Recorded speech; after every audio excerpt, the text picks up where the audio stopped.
Nani? Popa. Ingia mwanangu Popa.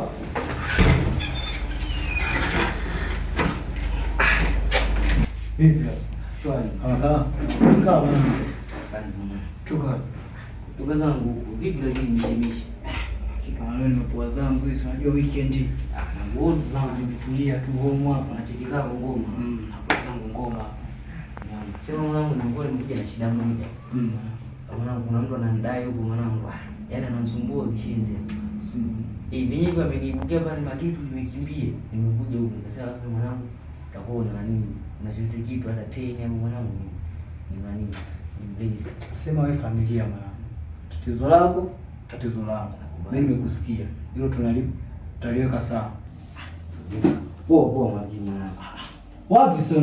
Poa, usiwaze mwanangu, poa. Unajua wewe familia mwanangu.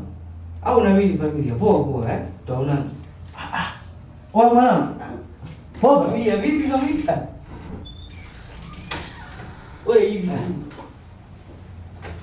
A few moments later.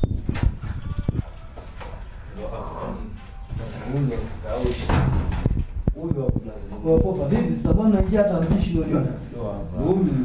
Popa kama kuna nini bwana? Yaani umekaa na hela zangu na umecheki muziki tu hapa mwana. Hela gani bwana? Yaani mimi nakudai hela hapo na cheki muziki huo. Popa kwani msachi huyu? Hata wewe Popa. Toa hela wewe. Basi weka mfukoni. Hapo ndio password. Oya, natoaje password mimi hata sielewi brother. Weka kitu wewe.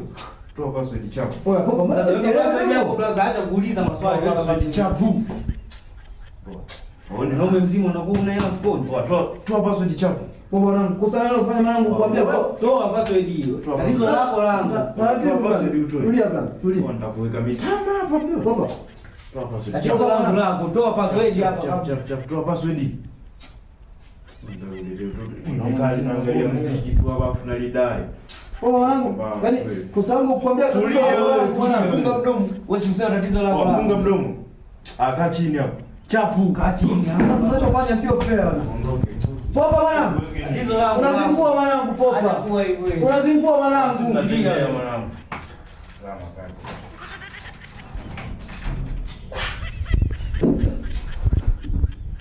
Rumba zimeniponza hizi. Yaani mwanangu kabisa kunifanyia hivi mwanangu. Nikosa kumwambia tatizo. Yaani